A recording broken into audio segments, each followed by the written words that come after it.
This podcast is sponsored by Rask Invest, my guide to money and investing on the ASX and globally. To learn more about Rask Invest, follow the link in your podcast player. Welcome to the Australian Finance Podcast, a podcast for people who want to learn more about their personal finances and get the most from their money. This series is hosted by Kate Campbell from How to Money and Owen Raskovich from Rask Finance.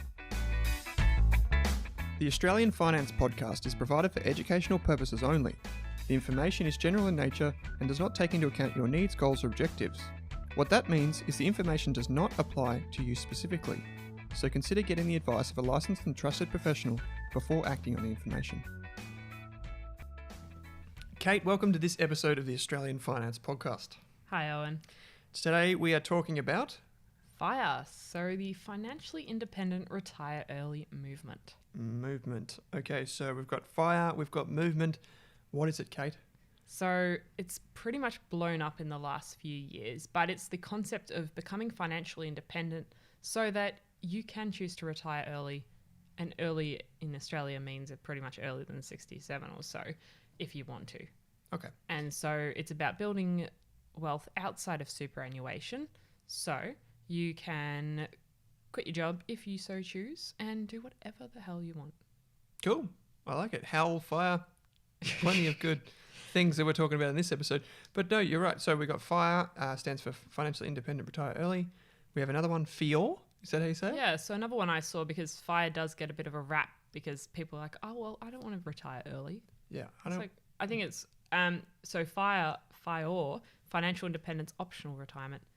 But I mean, the concept, financially independent, you've got the option to retire early if you so choose. Yeah. So back before the FIOR movement, back in my day, all of 3 years ago, before this was an actual thing that people wrote in their blogs, it was just called financial independence. Yeah, people were just going around, setting goals, becoming financially independent and not really talking about it. Yeah, that's it. But now they do. And that's a wonderful thing. I mean, there are worse things in the world to blog and to write about. So this is a good thing, I guess. Yeah, and I think it's a really interesting goal because having this one goal becomes a lot of mini goals, because you start learning about your budget, you start learning about investing, you start learning how to control your spending a little bit and cut back in areas that aren't important to you, and you learn a lot about yourself and your attitude towards money. Yep, you learn about your philosophy of life. So I feel like it's an umbrella goal, because working towards achieving financial independence has like 100 mini steps along the way. Mm-hmm. Yeah, it's not just this one big picture. This one big thing that you need to achieve. It's all these little things, these little sacrifices that go into it. But basically, to just bring it home for some listeners, FIOR, and you've written here, is all about increasing your savings rate, so the amount of money that you save from your after-tax income, so the amount of money that you take home, consuming less, pursuing happiness, and having the financial freedom and flexibility to choose if, how, and when you work. Sounds pretty good. Yeah, I wrote that, but I think it sums up my thoughts on the matter. Yeah, fair enough. And you've also got another note here that says FIOR is not necessarily about frugality, so not about being a tight ass necessarily, and not spending your money, or being a miser is another way to put it more diplomatically. But it's not necessarily about being frugal and retiring to do nothing. There's so much that goes in between those two extremes, which we'll get to in just a moment. And I think that's probably one of the biggest misconceptions that has made it a hot topic, because you're just imagining people retiring at 40 and sitting at home and watching Netflix all day. Yeah. I've used that using example. someone else's account. Yeah. Yeah. The friend's Netflix. That's but really, most people that have the sort of aptitude and dedication to achieve financial independence earlier than traditional retirement age are not the kind of people that are going to sit and watch Netflix all day. No, they're not. And that's probably a fair, I guess, generalization, right? The people that I know that pursue this type of thing are not necessarily the people that just sit at home all day. You know, most people think they're quick to palm it off as you have no pleasure in your life whatsoever just because you save a lot of money. That's definitely not the case. Definitely not the case. At least as far as my exposure to it has been. No, that's not what I found. But anyway, so we've got some kind of action points here we want to cover off on, because these are kind of like the big picture questions that people have about the FIOR movement. So, Kate, I guess I'll throw it over to you first, and I'll say, why has FIRE, or just the idea of financial independence, really taken off these past few years? I think it's especially because people have started writing about it online. It's no longer this secret thing people do in the background. Some people are actually willing to share their stories, either along the journey or actually have achieved FIRE. And so newspaper outlets are picking up the stories, because the headlines of "I retired on $1 million at 30 years old" are pretty extreme, and they get clicks.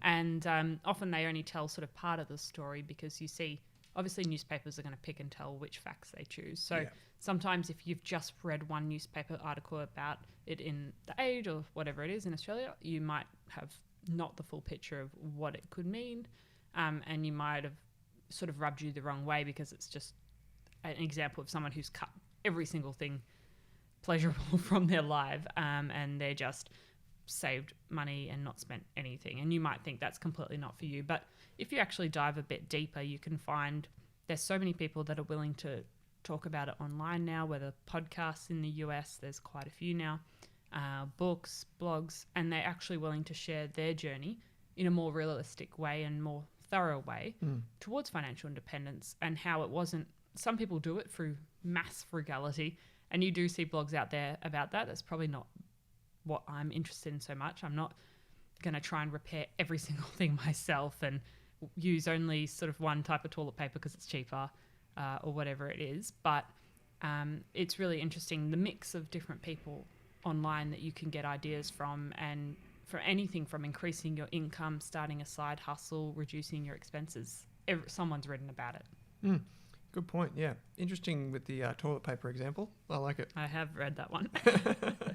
Okay. So it's not necessarily this big movement about just cutting every cost out of your life and just saying, "See you later, happiness."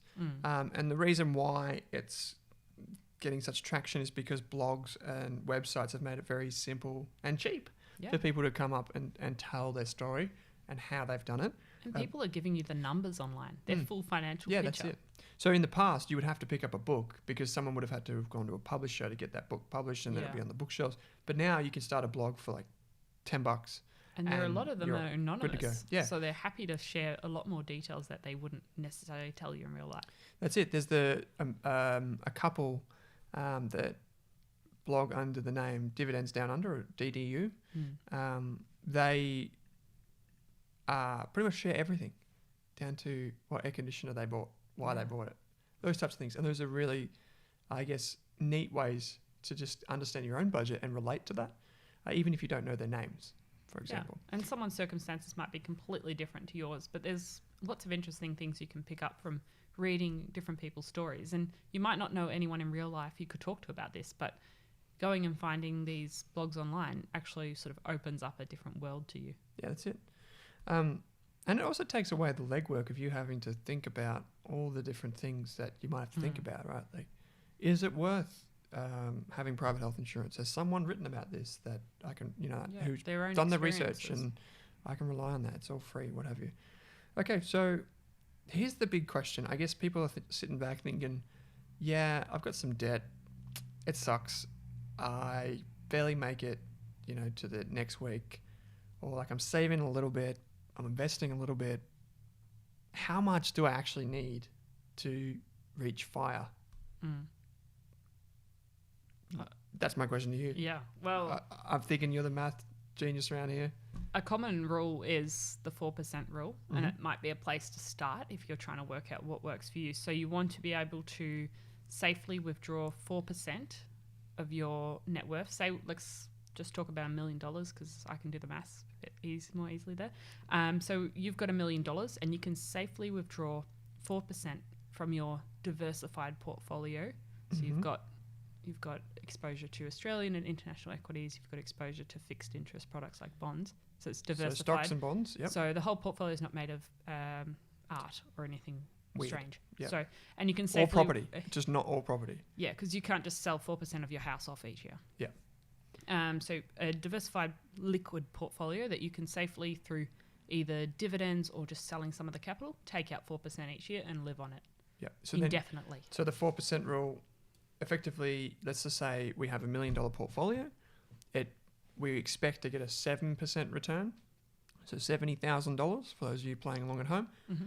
And we can assume that inflation, that thing that pushes up the prices of everything each year, is around about 2 to 3%. If we say it's 3%, 7% minus 3% equals 4%. Mm-hmm. And so we would have to, effectively working that backwards, we would have to get a 7% return to withdraw 4% effectively. Yeah. So 7% return to withdraw 4%. So you're not needing crazy exotic returns. It might just be a balanced portfolio. But it's that point where you can, so $1 million liquid and you might withdraw 40,000 each year to live on. Yep. And then that's a starting point to work on, well, how much do you actually need to live on each year? Yeah. And then you've got to think about how much do you actually spend at the moment each year to live a comfortable life. And I think that's the very first thing if you want interested in financial independence, and just in terms of sorting out your finances full stop. How much do you physically spend in a year? Yeah. So financial planners would always use some rules of thumb.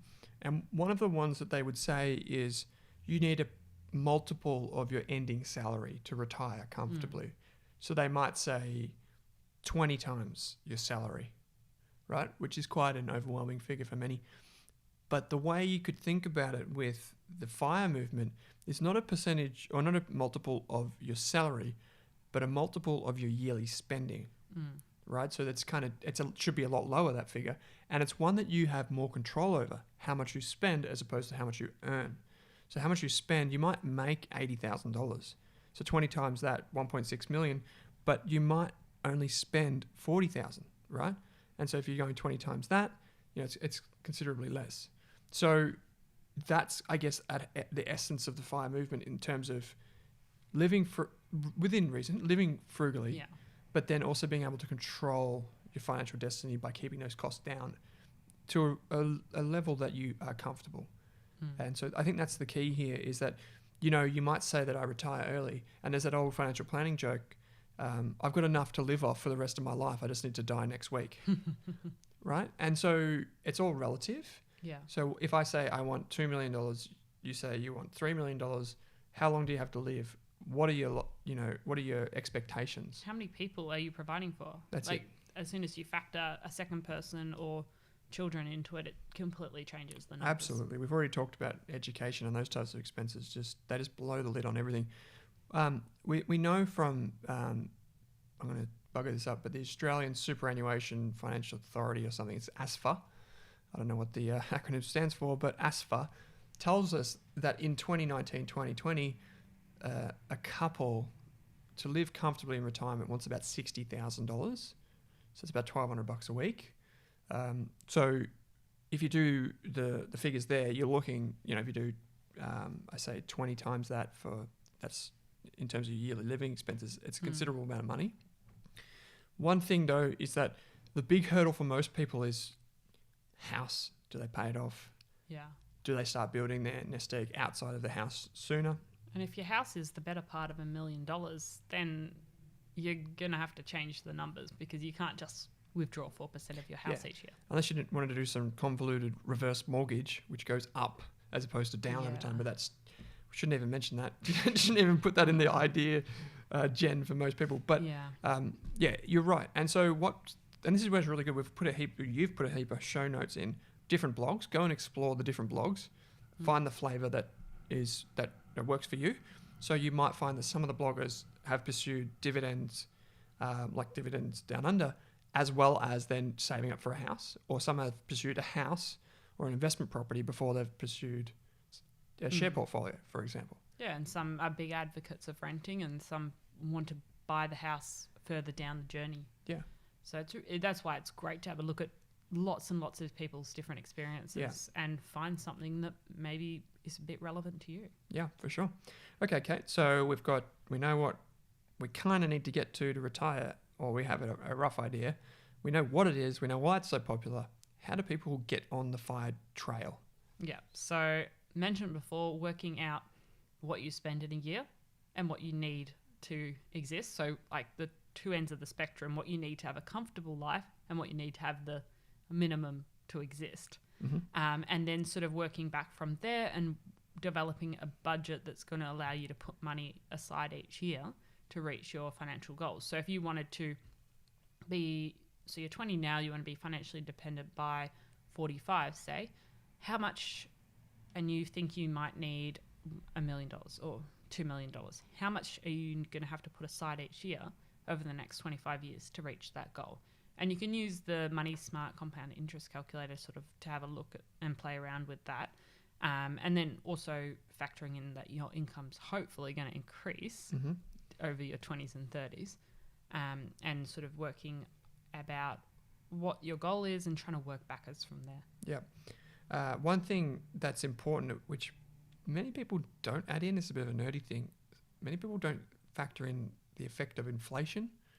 So you got to remember that that's a big thing. Another thing is tax. So what you get after tax and after inflation probably isn't what you've modeled in the calculator. Yeah. But just for round figures, absolutely, you can use one of those compound interest calculators.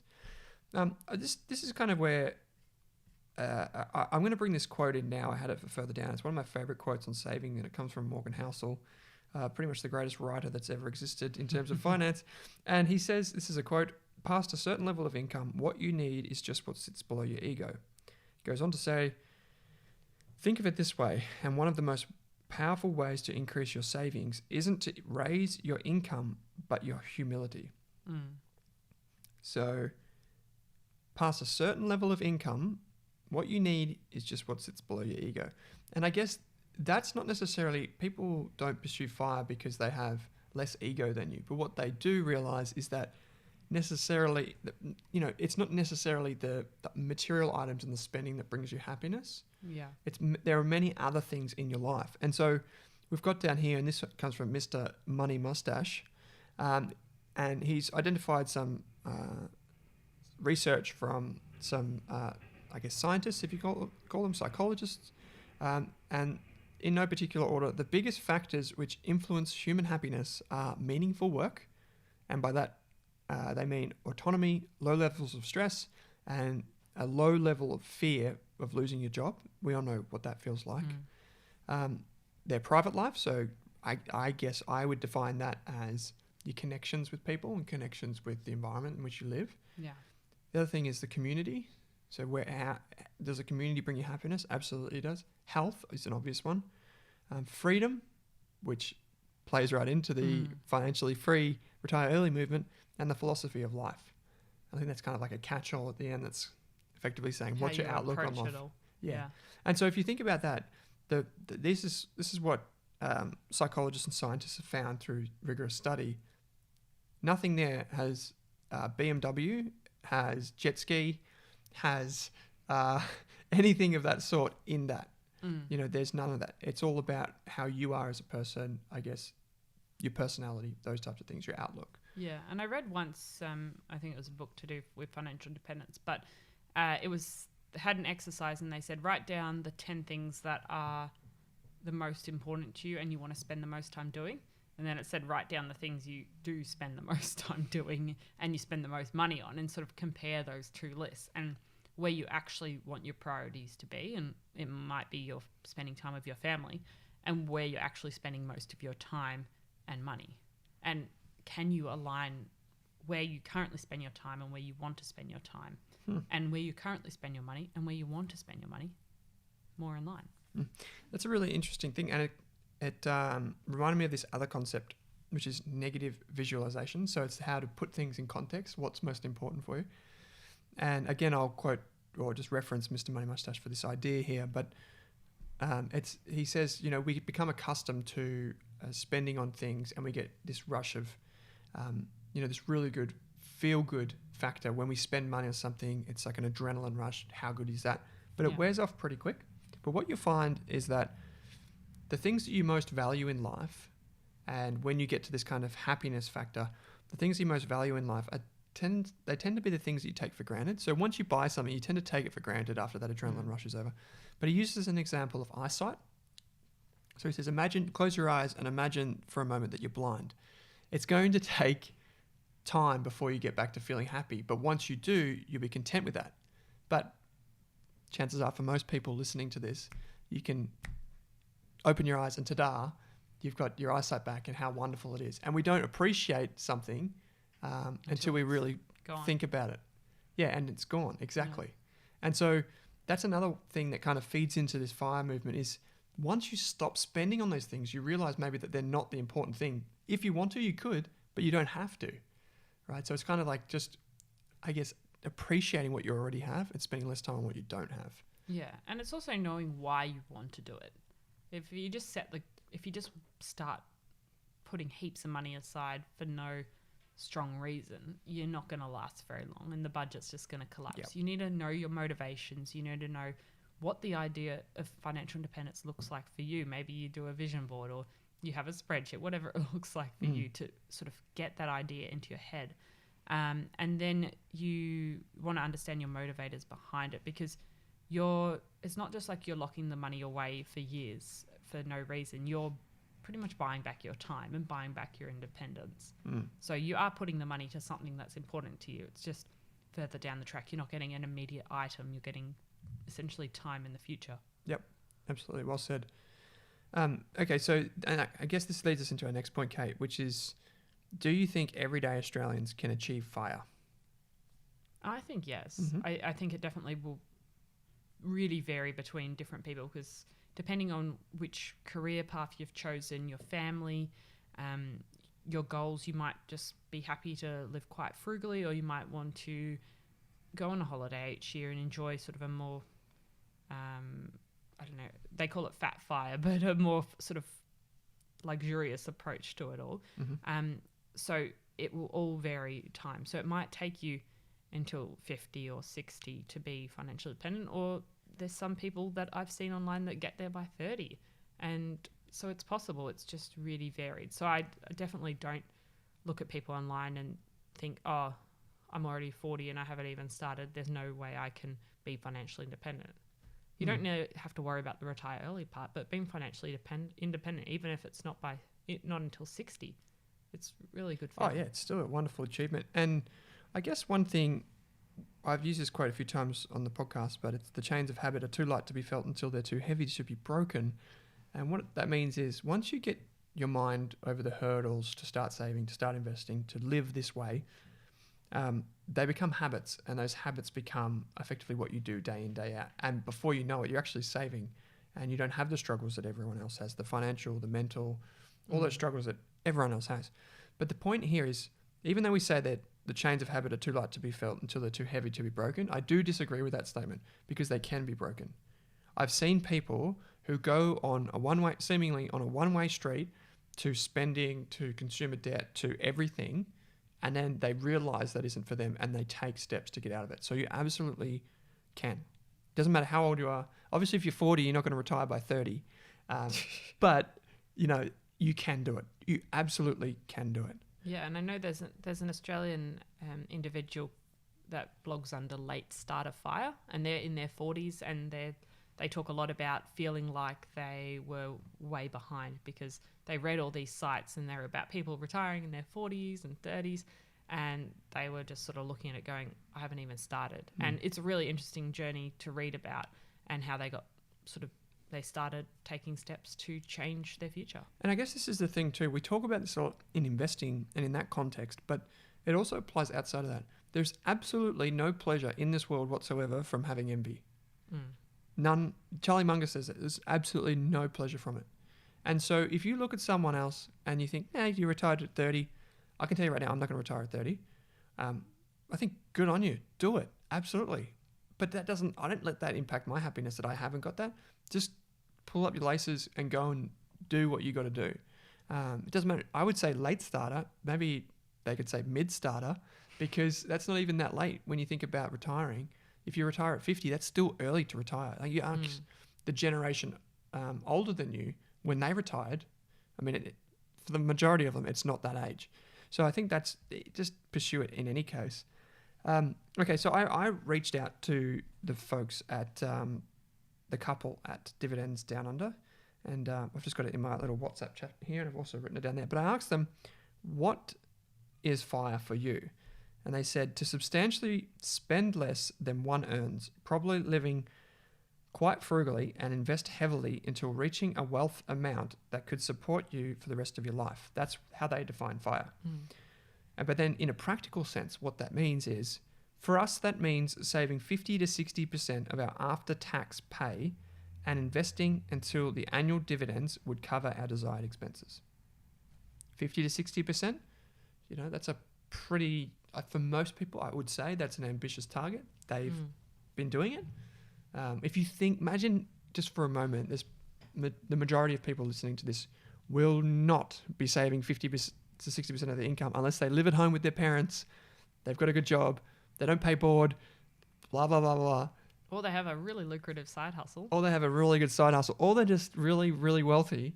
They might be the exceptions, but there's not going to be many of them. For the majority of us, we're not going to be saving 50 to 60% of our income, particularly if we have kids, a mortgage, those types of things. So the thing here is that you don't have to. That's just their definition of it. You can start at 1% savings this week, 2% savings next week, blah, blah, blah. Work your way up to it. One really powerful thing is to track it.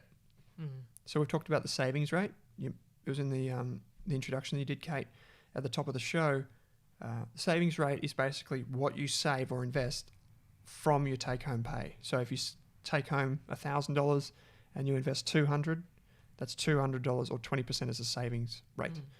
And so that's the figure you should be focusing on. That's the figure you should be tracking. If you have an Excel spreadsheet or Google Sheets, you can just have two columns: your income, your expenses, and then what's the difference in the third column. And that's your savings rate. Okay, so that's where I would start. Excel sheet, define your goals, understand necessarily what your sacrifices might have to be, and work from there. You've talked about multiple incomes, side hustles, talked about increasing your pay. So one of the big tips is try and get a pay rise. Yeah. And further education is super important to increase your ability to earn. Yep. Because that's like increasing your pay by 10% is a lot. I'd argue easier than cutting 10% of your budget out. But there's an important factor here, which is this thing called lifestyle inflation. Is people getting a 10% pay increase and then they increase their lifestyle 10% to match. Yeah. And one of the best things you can do when you get a pay rise is to split that money off into a separate account. So just kind of like wedge it off. That automatically goes somewhere else. You don't even see it. It just goes there. Yeah, because you didn't need that money before. That's it. So you were living without it before. You still theoretically shouldn't need it now, but mentally you start changing your lifestyle. Yeah, for sure. I mean, by all means, go out, buy yourself a gin and tonic or a bottle of wine, and sit there and enjoy it for one night. But then from that day on, you can use that money for something good further down the track. Retire earlier, pay off the mortgage, those types of things that lead to this thing called FIOR. Okay, so we've got some other tips here for anyone or everyone that's looking to save and get to FIOR. And one of them, which I got online, which is really cool, and it probably applies to me, is don't think of restaurants as a source of food. Yeah, Shocker. I definitely agree that Uber Eats is not the path to FIOR. I mean, I've fallen into that trap a little bit recently, but trying to get back out of that. I think one of the biggest tips you'll read online is actually learn how to cook. So I'm trying to take my own advice at the moment and how did that go? Learning. Tell the listeners. It's been a bit of a disaster so far, but just got to give it a chance, I think. Okay, yeah. So I'm a big one. Restaurants as a source of food. I love eating out. I love coffee. I love all of these things. If I could sum it up, it's like my personal life, like family, investing, coffee. Those are like my three things. Yeah. So I often go out, but restaurants are a big one because you go there, you get your food, you get your drink, blah, blah, blah, blah, blah. Some people are like, food is sustenance, and that's cool. Whatever works for you. But one thing is, you can find ways to eat out on a budget. You can find ways, and this is where we talk about getting creative. You can find ways, maybe if you go out, you don't have a drink out there or those types of things. You just get food and then you go to somewhere else to have a drink.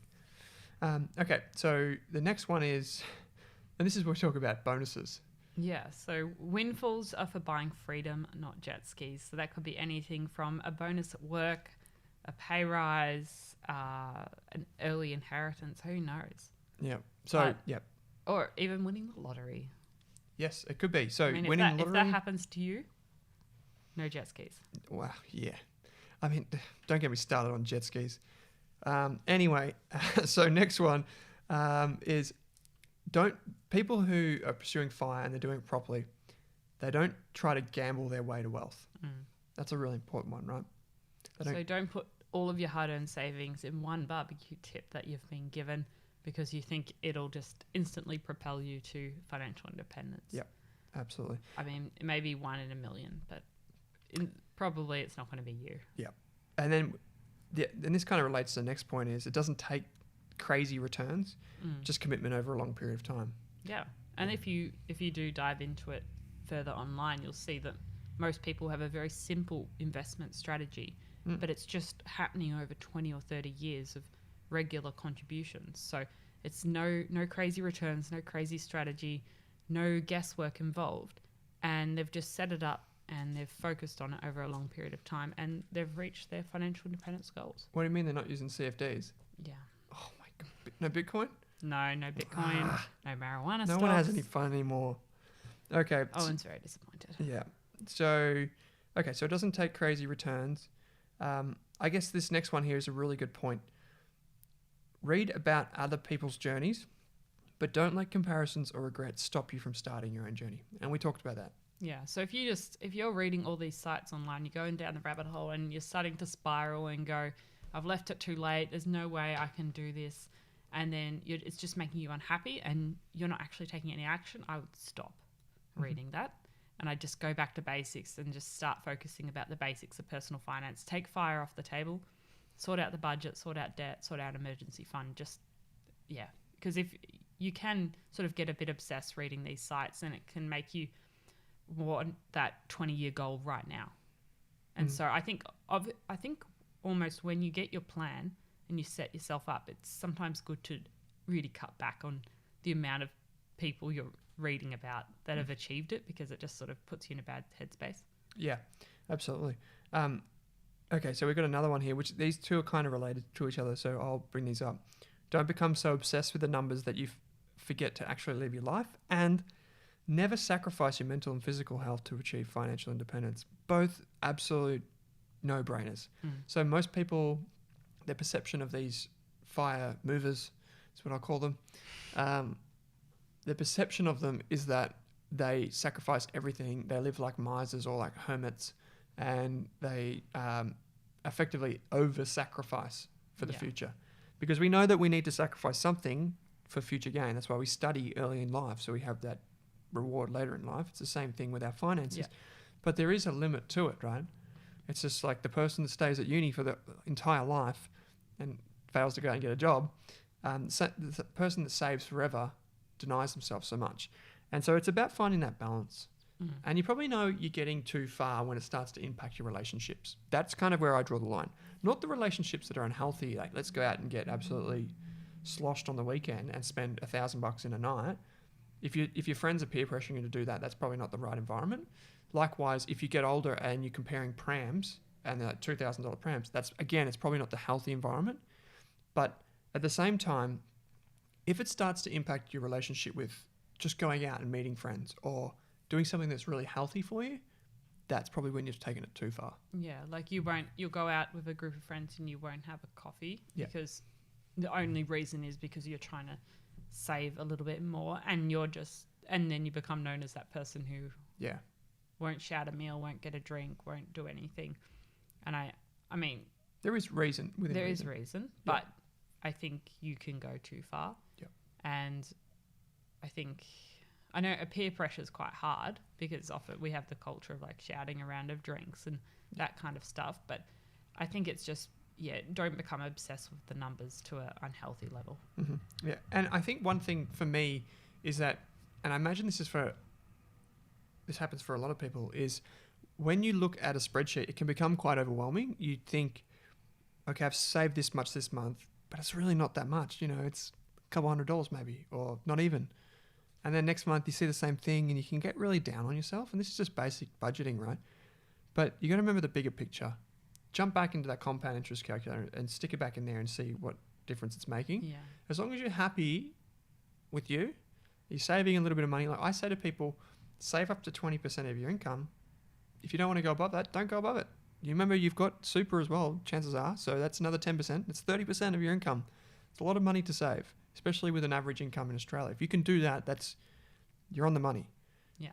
But, you don't need to go to the example of 50, 60%. You can if you want, but it's up to you. Okay, and then I'm going to finish with one here, Kate. We'll go with this one here, this point here that you've come up with. So maybe I'll let you read that out. Yeah, so I think we've talked about it a lot throughout the episodes we've done, but money doesn't buy happiness, but it does make things easier. Mm-hmm. And I think it all starts with building your emergency fund, and we've talked about that probably too many times, but sick of it. It's really important because even just by building your emergency fund, it gives you choices. It stops you having to get a credit card if you need an emergency flight to see a family member, or you need to take your pet to the vet or something like that. So it gives you choices to not go into debt. It gives you choices to do something that you might not have been able to do. So by starting with your emergency fund and building up from there, it gives you additional freedom in your life. And I think there's an article I might have included in the show notes a while back, but it was about the FIOR fund. So if you're in a terrible situation in work, in life, anywhere, you want a little bit of money aside that you can just leave. F off. Yeah. Yeah. I like it. Great idea. You always want to have a little bit aside that's just yours that you can just leave any scenario if you need to. And that's a really good thing. So this is we talk about financial independence, retire early. It's pretty much financial freedom. Yeah. And this is what we talk about. Your first step to getting to financial freedom is to have that emergency fund backing you up. And we've talked about this many times. It's sell some junk around your house or put $2,000 aside while you pay off your debt, and then work that balance up to 3 to 6 months of living expenses. It's a mission in itself. It's like a mini Everest in front of the FIOR Everest, but it's step one for most people. If you're new to the podcast, go back and listen to the Emergency Fund podcast episode, because that's probably the single most important thing you can ever do, really. Monopoly analogy, get out of jail free card, that's what it is. Okay, so last one, radical idea. Is debt the modern form of slavery? This is from a FIOR movement blogger. Debt does suck the life out of you. And it is pretty much the thing that keeps people going back to work. It keeps the suckers going back to work. That's at least the view of this blogger. There are other forms of slavery which are still around today, so let's not make a lot of that. But it is, in terms of all the things that could be on your financial plate, debt is the one that holds you back the most. Yeah, it holds you back from new opportunities. It holds you in jobs that you might completely hate because you have to pay that mortgage off. And I know so many Australians are living paycheck to paycheck, so having debt really just attaches you to wherever you are. Cool. Yeah, it does. But that's the episode, Kate. We have a lot of questions to get through in the quick Q&A episodes coming up. We'll have to get back to doing some eventually. We know you love them. So if you do have any questions, you have feedback on the FIOR movement, it's a pretty passionate crowd. We don't mean to offend anyone when we talk about this stuff. If you have any feedback, please, you can write to us, podcast@raskfinance.com. Alternatively, you can find Kate on Twitter and Instagram at howtomoneyAUS. And online, howtomoney.online. Yes. And you can find me at Owen Rask on Insta and Twitter. I look forward to having a conversation with you about FIOR then. And we've packed heaps and heaps of resources into the show notes. Kate, you have done an amazing job. As long as Owen actually puts them on the website, we're all set. Wow, we'll see about that. No, we definitely will. Okay, Kate, thanks for joining me. Thanks, Owen.